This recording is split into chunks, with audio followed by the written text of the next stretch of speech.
जय सिया राम भक्तों। आज मैं आपको एक बहुत प्यारी सी कहानी सुनाने वाली हूँ। भगवान सब जगह है।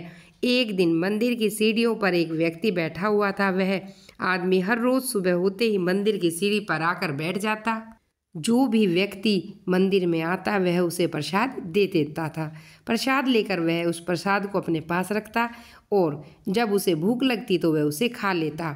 ऐसा चलता रहा। एक दिन उसके मन में आया कि मैं भी भगवान के पास चलूं और कुछ चढ़ा कर आऊं। लेकिन वह सोचने लगा, मेरे पास तो कुछ भी नहीं है, मैं भगवान को क्या चढ़ाऊंगा। यह सोचकर वह वहां से चल दिया। उससे कुछ दूरी पर एक अमरूद का पेड़ मिला जिस पर कुछ अमरूद लगे हुए थे।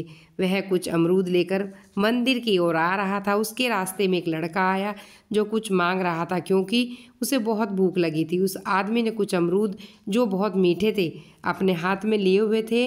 लड़का उसके सामने भूखा खड़ा। उसे देखकर उस आदमी ने सोचा, भगवान भी तो फल ही देता है हमें, लेकिन आज यह फल मैं इस लड़के को दे देता हूँ। उसने उसको दे दिए। लड़के ने फल खाए। उसके बाद वह आदमी मंदिर में आ गया और भगवान से माफ़ी मांगने लगा। उस आदमी ने भगवान से कहा कि मैं आपके लिए कुछ भी नहीं ला पाया, जो कुछ लाया उस लड़के को दे दिया। जब उस आदमी की नज़र भगवान पर पड़ी तो वह देखता ही रह गया क्योंकि वह अमरूद भगवान जी के चरणों में थे। जब उस आदमी ने पंडित से पूछा, यह अमरूद यहाँ पर कौन लाया? पंडित जी ने कहा, क्यों मजाक कर रहे हो, तुम ही तो अमरूद लेकर आए हो। उस आदमी को कुछ भी समझ में नहीं आया क्योंकि यह अमरूद उस लड़के को दे दिए थे, पर ये यहाँ कैसे पहुँचे।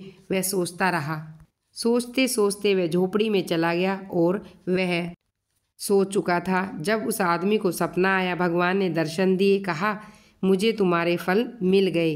रास्ते में तुम्हें जो बच्चा मिला था वह बच्चा नहीं था, मैं उसमें अपना अंश छोड़कर आया था। भगवान के दर्शन पाकर वह आदमी धन्य हो गया।